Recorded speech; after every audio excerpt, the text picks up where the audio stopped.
Cal goes to Stoutland safe. I would have to think that when they're interviewing coordinators, one of the conversations in there is that, listen, I know you guys want to bring in your own coaching staff and you guys want to bring in the people that you want to execute your offensive game plan and the approach, but we want to Jeff Stoutland.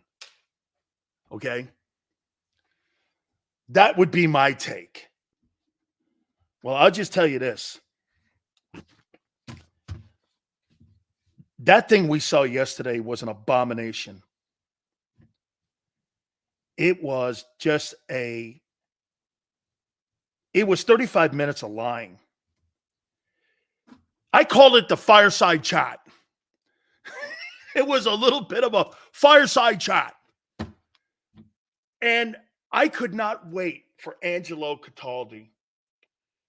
People have been killing me here because guess why? I've called your guy a puppet. He's called this guy a puppet.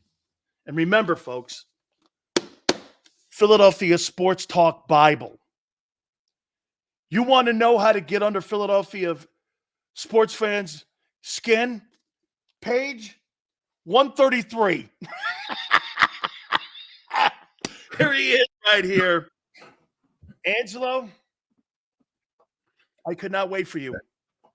Well, I got to tell you, Dan, I was so excited about this news conference. You know, we waited 2 weeks for it because there was 3 inches of snow on the ground. We couldn't hold it then. There's all this speculation, but nobody emerges from the Eagles' ivory tower for almost 2 weeks. And I wrote on my blog, on my website, angelocatali.com, I wrote, I know this for sure because I've been watching these things for a long time with the Jeff Lurie, Howie Roseman organization. I said, make sure you bring your boots because they're going to pile the manure high. Now, there are no boots big enough to get through the manure you were shoveled yesterday. This was some of the most outrageous. Here's the great part of that whole news coverage, Dan. At the end of it, you went, why did they keep Sirianni? Wait a minute, hold on. He's not going to be involved in the offense anymore. They're bringing in a new guy because they're on the record saying that his offense, after 3 years, got stale. Right? He had no new ideas after 3 years, and he was brought in as an offensive innovator. All right. He's not going to do defense. He may show up at a meeting once in a while, but they're not going to do that. And he's on the record saying, you know, he doesn't get involved in special teams. So he's there for the culture, right? The culture is he's now, they're calling him the CEO, right? And I'm going, well, the culture, they fell apart. They were 1-6. They fell apart. In Troy Aikman in the playoff game said they were dead before they started the game. They were dead. They couldn't tackle. They didn't care. They were done. Isn't that the culture? That's him. Why is he back there? Why is Nick Sirianni getting a 4th year when he has proven himself to be a failure in the biggest moment of the season? I want to throw these at you, Angelo. I have written down a couple of responses from Nick and from Howie, and I want to get your takes on this. Sure. You had 8 days for that, and I was with you there. I'm like, okay, there were so many lies. One of the first things he says, we're changing some direction in our offensive scheme. Brian Johnson was a great coach. But we're looking for new direction. Time out. Only the Eagles, right, have the gall, the unmitigated gall, Dan Sileo, to fire a man and then say he was great. If he's not great, you should have named the head coach. Great. 10 times in the playoff game. 10 times on blitzes. A blitzer got through with no block. Absolutely unattended shot right at the quarterback. This is great coaching. This is what we're supposed to believe. You don't even believe it. Of course I don't. Not at all. They fired him and then said he was great. He's a great coach. What was the exact phrasing of this? And how about this one here? Angelo, in all of your years, covering even Rich Kotite or anybody that's ever been in that position to be the Eagles coach, have you ever heard a question from a reporter to a head coach? What's your job? Yeah, that was the right question. It was the wrong answer. Because there is no answer. Once you have removed him from the offensive equation, once he is not part of the offense, because it was a failure by his own admission, it got stale. Once you've taken him out of that, and we know he has no expertise in defense, there's no reason for him to be here. None. No reason. Now, you know where this is going, Dan. They are going to have a lousy season next season. I hate to be the bearer of bad tidings. They're going to have a losing season next year.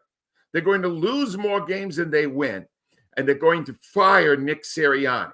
And every one of you out there who are somehow behind him, you will all suddenly realize that they wasted a year of your life. Absolutely. They wasted 1 year of your life. They could have brought in somebody who knows football like Mike Vrabel and redo the whole thing. There's one reason why Nick Sirianni is still here. And if people want to give me the backlash, come and get it, all right? Because he's a puppet. He kissed the ring. Angelo, he kissed the ring. I have high-definition television, and I watched the news conference.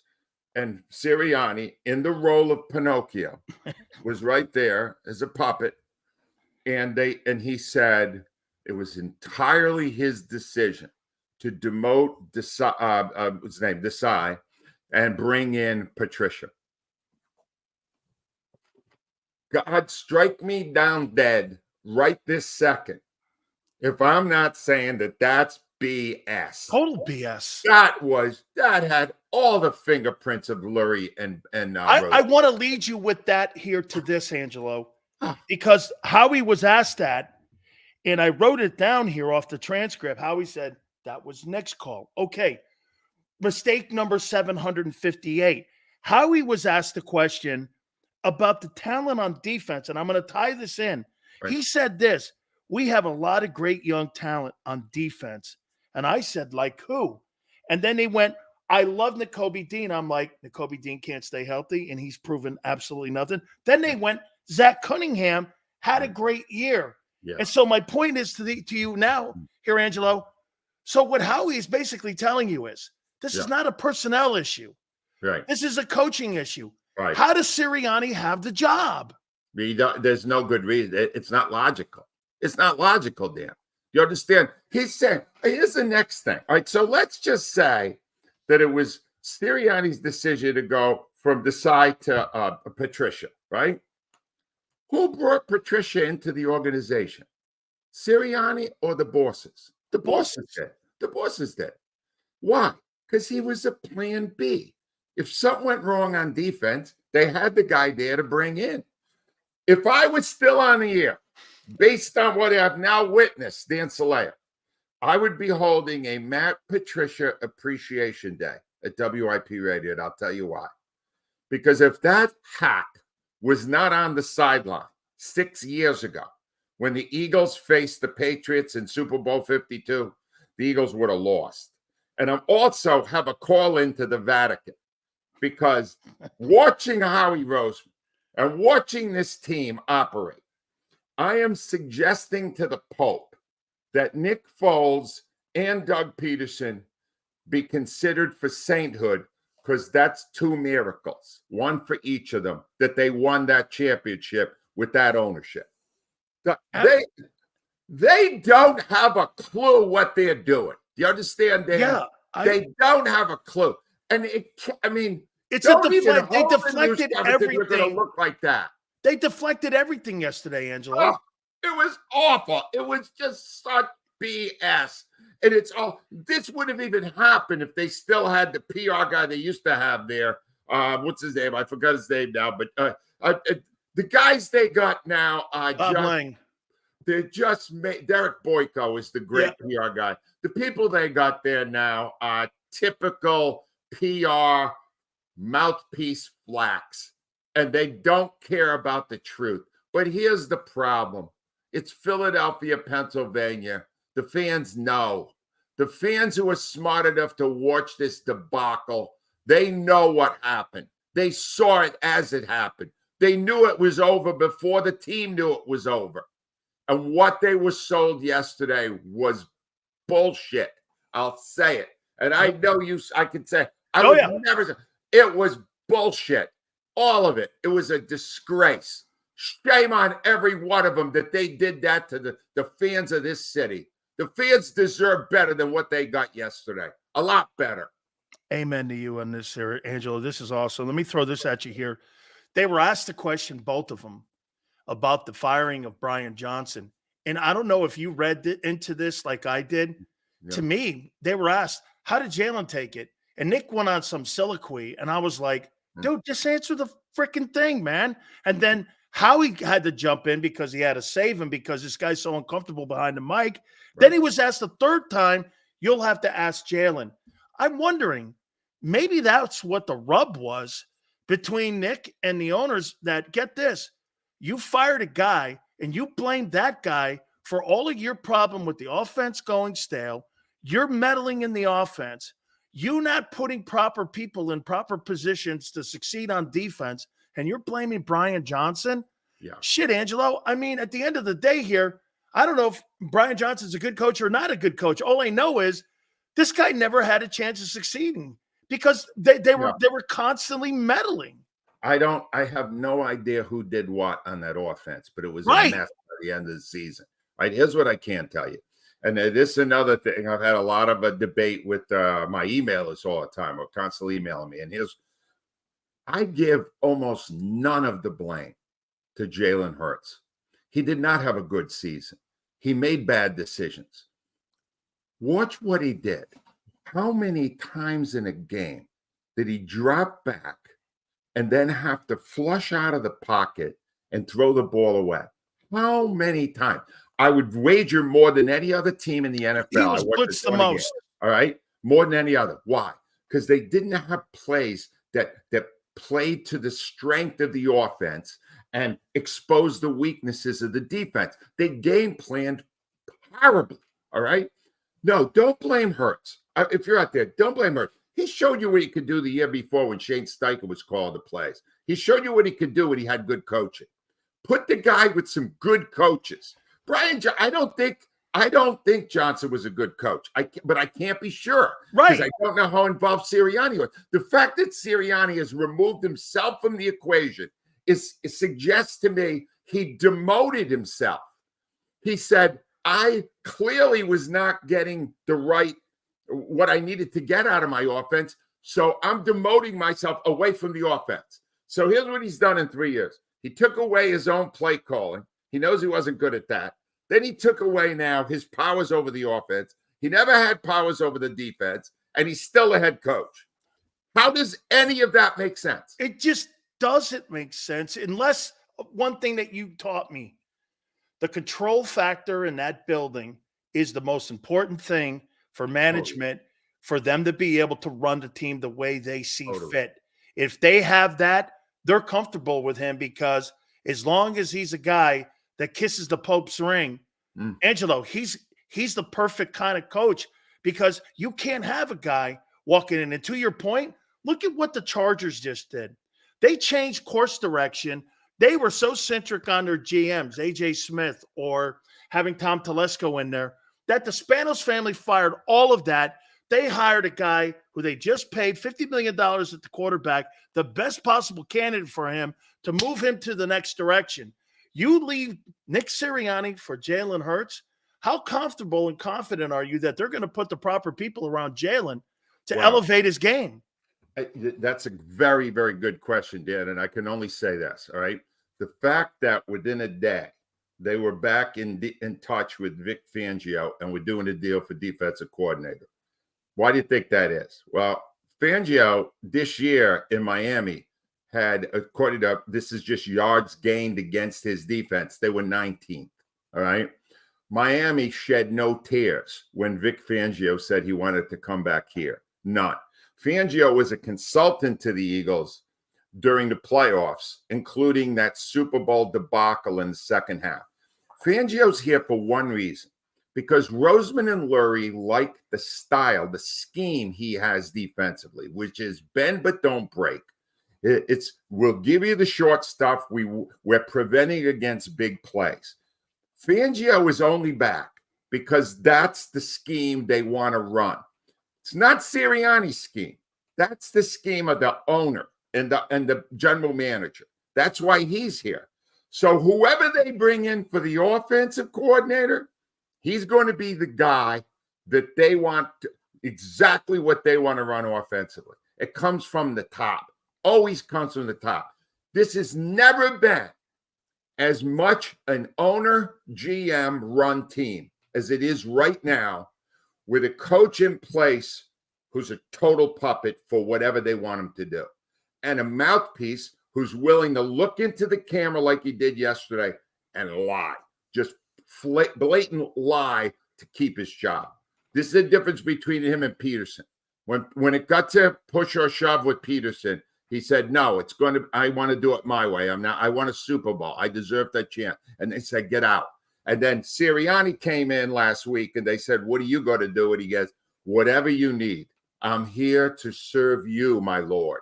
And he would do whatever they tell him to do. It's Angelo, do you believe? I have no confidence and I have no respect for Sirianni after what he had. He basically sold his soul to keep his job. It's not going to work anyway.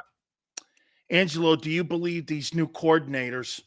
Because when you hire experienced coordinators like that, and you say that's the system they want, right? When you hire people like that, those people want to bring their own people in, and they're going to want to bring, because again, you can get a younger guy and kind of pick him.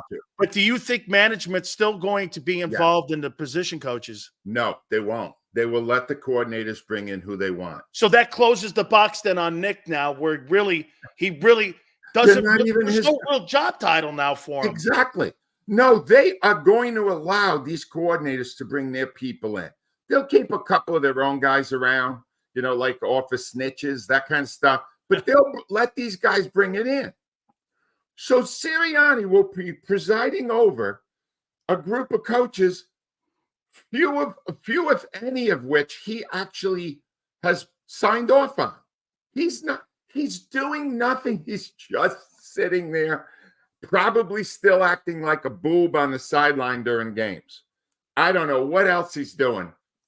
I'm telling you, it's just most people who are NFL coach, regardless of how they got there, have enough self-respect to say, if this is really the role you want me to do, I'm not really your coach.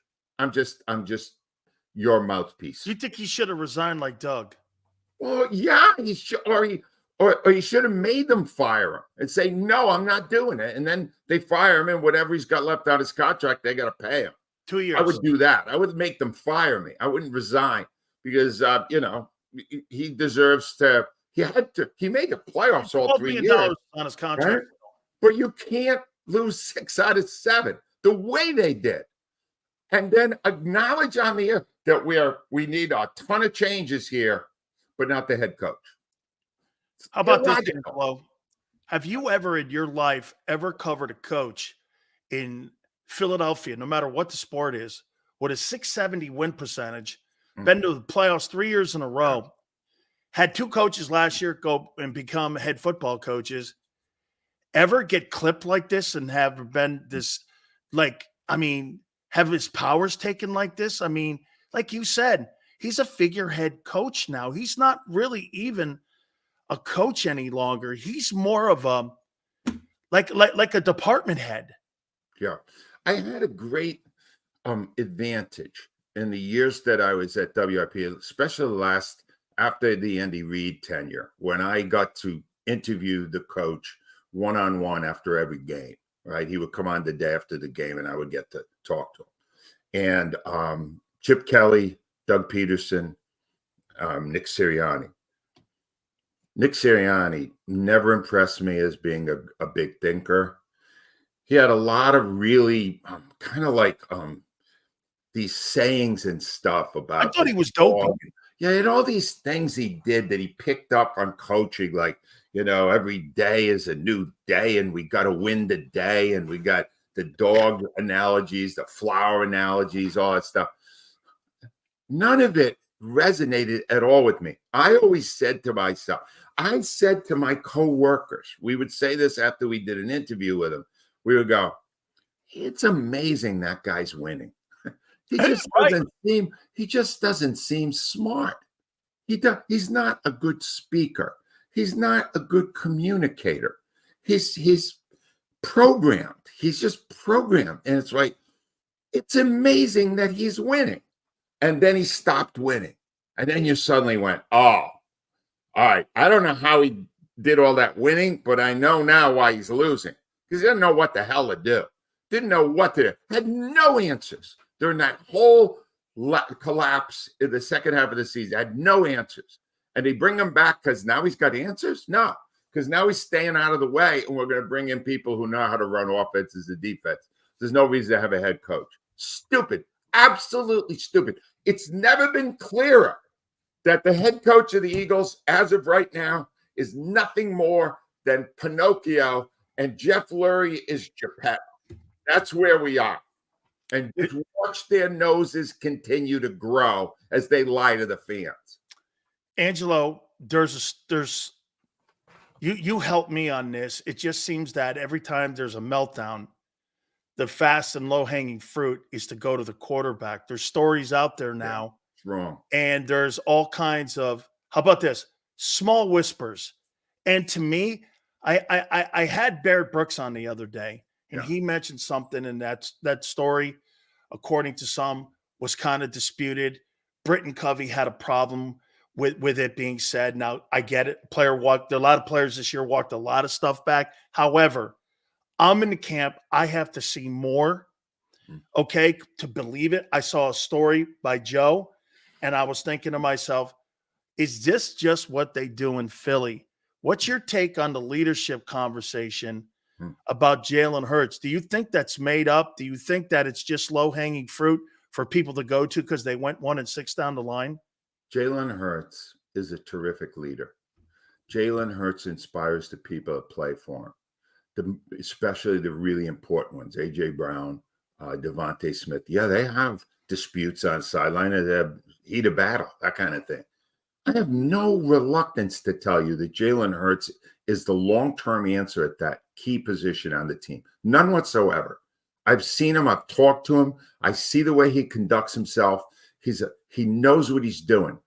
What he is holding in right now is a deep frustration that a year of his career was squandered by stupid coaching, by coaching that did not in any way bring out the things he brings to a team. And he is not people. He is not your problem. The problem is the coaching. The problem is the ownership. The problem is the GM right now. That the other stuff is way down the list. You've got leaders all over the place on that team, and there was no leadership at the end because the coaching failed. They even by the end, Dan, even the guys that cared the most, the people like Brandon Graham and Jason Kelsey, they saw the writing on the wall. They saw what happened to their team, and they know. And nobody harbors more ill will about what happened this year than Jalen Hurts himself. Because Jalen Hurts in 2022 had established himself as one of the best quarterbacks in the NFL. And his retraction this year, going back, his regression this year is not his fault, in my opinion. Here's something else, too, again. And what frightens you, did they put, after Frank Reich left, did they help Doug put proper people around Wentz? Or do you see some of the same similarities? Mm-hmm. And by the way, I'm not comparing both guys. They're completely different dudes. However, I'm talking about management, Angelo, on how they operate, because it seems that they took the Doug Peterson playbook out, 8 days, evaluate everybody, coaching meetings, talking to players, fireside chat yesterday. It looked like the Doug Peterson playbook. Yeah. And now coordinators. I mean, it just, I'm concerned about Jalen going forward with that ownership. Yeah. I think it'll be fine if they bring in a guy to run the offense who knows how to run an offense. He's smart. You would think there's a lot of guys out there who are offensive-minded coaches who would love to work with a quarterback who does not speak out of turn, doesn't go crazy, doesn't make a spectacle of himself the way Aaron Rodgers does, who is coachable, is a good leader, is smart, is fast, has a good arm. He checks all the boxes with a good coach. You saw it in 2022. That wasn't a mirage. He'll do it again if he has a coach like Shane Steichen. He didn't have it this year. I hope they will find somebody who enhances what he brings to the table. He's not the problem. The offensive line worries me. They weren't that good this year. That story has completely been lost. That guy ran for his life half the season. Nobody knew how to pick up a blitz. That was outrageous. They never figured out how to pick up a blitz. We got that head coach. He's an offensive guy. Didn't know how to pick up a blitz. He let Tampa run him amok. Really? No, this whole look, I'm not always right. Hell knows I was wrong so much in 33 years. It's mind-boggling. But I've never seen a clearer story than this about bad coaching and bad ownership. And that's what you're watching right now. What you saw yesterday at that dog and pony show they called a press conference was one of the most embarrassing. It was as bad as the first news conference by Sirianni when he came here. That's how bad it was. Because it was like two guys that didn't even know what the hell to say. That's fabulous awful. take. Couple last questions for you. Two last questions, Angelo. What's the owner's position in this? Where's he in this? Because it's like, the rest of these guys are falling on swords. The rest of these guys are being scapegoats, the position coaches. What's his involvement in this here with what he's waving around and wanting to accomplish? I mean, like that press conference, like you said, Angelo, that press conference yesterday, right. Why have it? All right. Well, here's the thing. Notice the owner was not there. The owner will only poke his head out to take praise from people when his team is doing well. This is not. This is one of the reasons I've never liked Jeff Lurie, because he doesn't face the music. He doesn't come out.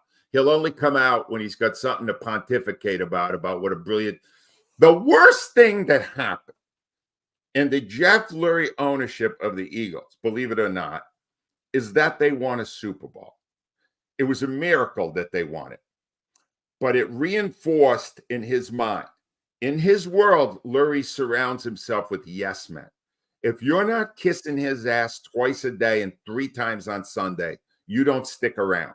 You got to constantly tell him he's right, all right? And this guy, after they won a Super Bowl, convinced himself he was a brilliant football guy. And he took more and more control of the team, and he found more people to serve as his puppets. And now he's got his son in there doing all the analytics stuff, which is another problem entirely. And you're seeing now an ego that is gone off the cliff. And then they lost. They were 10-1, and then they lost. And Jeff's going, well, I know one thing. None of this was my fault. Start bringing in all the people we have to get rid of. I am still a brilliant football mind. He never was. He never will be. He's a billionaire owner who should have stayed the hell out of the way. And he's not going to do that. And we're doomed because of it. How about this, Angelo? Finally here. I think one of the reasons that 17 win was detrimental also to your organization was the only guy in the building outside the owner that has the equity. Because if you noticed at that dog and pony show yesterday, it's smart because you and I know professional answering of questions and asking of questions. He didn't use the equity of the 17 Super Bowl until someone questioned the personnel. He goes, we know what we're doing because we did it in 17. You and I know you don't start you don't throw all your chips in the middle of the table at the beginning of it. You do it at the end when you have to pull that out. The only guy in the building that has that, Nick doesn't have that. That's why he can't survive what's going on right now with 1-6. Howie can. Do you agree with that? That the only reason that he has been given that power is because he's really gotten rid of everybody and insulated himself with people around him that in that organization not only say that to the owner, but say that also to the GM. Look, Howie's had a lot of great times. He's had some bad ones. Howie is a puppet in his own way. Howie is also a guy who just does what Lurie wants him to do. Now, he's got more power than the coach does, but he's still a guy who basically Lurie tells him, this is what I want, and he does it. It's the same kind of thing. But I want to be clear on one thing, because people are going to think now that you and I are saying that 2017 was damaging to the future of the team. Yeah, it probably was. But I wouldn't trade it for anything that ever happened in my life as a sports fan. Dan, to this day, this week, I got an email from someone telling me a story about how his father hung on at the end of that season to be alive when the Eagles won, and how it kept him alive. No championship in any city ever meant more than 2017 Super Bowl win by the Eagles. I wouldn't trade that for anything. The problem is you had people in charge who got lucky one year and thought they invented football. And we're going to pay the price for that for a really long time. Well, Angelo, that right there, I think you're just saying organizationally, it was detrimental, but to the culture of the city and to the fan base who had been waiting since 1960 and Tommy McDonald and them guys, that was one of the greatest, probably the greatest moment in Philadelphia Eagles sports history. Maybe the 83 Sixers, the Flyers, those Philly teams that won some titles, but I got to think that 2017 team winning that championship, Angelo, for you, had to be the greatest moment in Philadelphia sports history since 1960. For me and millions of people who to this day will just hold that to their chests and say, they can't ever take it away. We won a championship. The parade, Kelsey at the rally, all of it. I'm sorry that whenever I'm down, I think of those 2 months. It was really 2 months from the time that they won that game to 2 months after. It was the highest high that I can ever see any city ever having. Let me ask you one question, one more last question for you on that. When the time was ticking off and it was evident that the Eagles had done that, were you in disbelief? Did you believe it? What were your thoughts when you saw that they had beaten Belichick and Brady and you knew that they were winning a Super Bowl? Was it a surreal feeling for you that they had finally accomplished that? When the ball hit the ground on that Hail Mary, because even to that moment, I was fearful something would go wrong. I didn't jump up and down. I didn't go crazy. I sat there and just absorbed the feeling, because I never thought I would, in all the years I was at WIP, I never thought I'd get to experience that. It's the ultimate. The Eagles are the most important team in our city, and they won the championship. And to this day, all these years later, it's 6 years now, I go back to that moment over and over again, not because of the jubilation of it, just for the sense of relief that all of that time that we waited, we got rewarded. We won. All the pain we went through, we won. They can't ever take that away. We won. And that's why when they got rid of Doug Peterson, I was infuriated, because he won it. He was the number one reason. He had the boldness to do things. And Nick Foles, they wouldn't have won it with Wentz. They won it with Foles. All those people will always be immortalized to me in that they brought us the greatest gift we ever had as a fan base. And I got to talk to thousands of people in the years since then. And it's the greatest thing that ever happened in our city. Is that the number one thing that's brought up to you now that you're going around on your book tour here? And all the time. This great book, is that the thing they talk about as 17? Dan, all the time. Everybody's got a personal story about what happened in the moment you just took us to, that last play, and then the feeling. And That's why I get so frustrated now, because I want it again. We deserve it again. We've had one since 1960. It'd be okay for us to have another one. But it's not going to happen when Nick Sirianni is on the sideline. I guarantee you that. You had your shot last year and you blew it. Yeah. No, you're not winning a Super Bowl unless that guy's canned. It's going to be a while now, Dan, and that's the hard thing. Remember, I told you, Angelo, I said I made a prediction to you a couple weeks ago that you're going to be a 5-win team in 2 years. Yeah. You're expediting that and saying that this is going to be a horrible year next year. Take the under on whatever the win-loss total is. Take the under. They're not going to have a good season next year. And Dan, I just want to thank you for how generous you've been and getting me on. Thank you. All these sports. It's been a trip. And I just want to tell all the people that already watch you, and it's lots and lots of people because I've heard from them. This is a guy who tells a story. He tells you the truth. This guy understands football, and he tells it straight. And listen to Dan Sileo.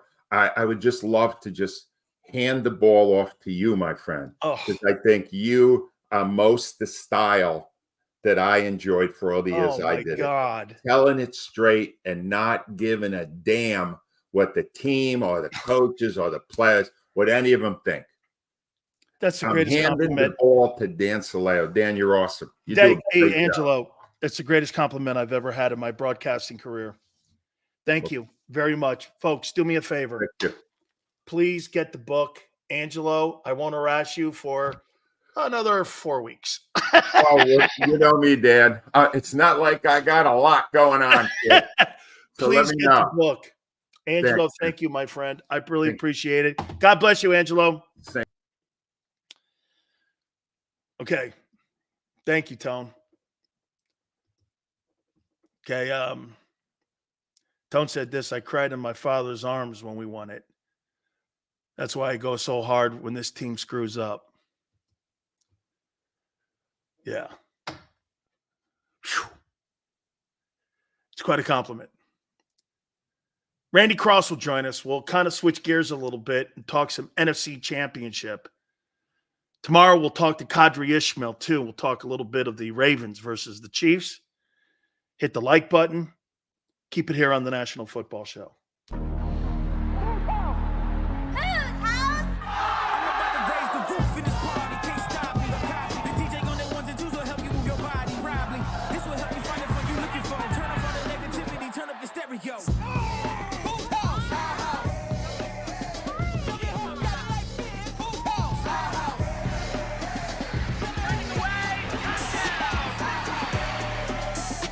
Football and Hooters, the perfect pair.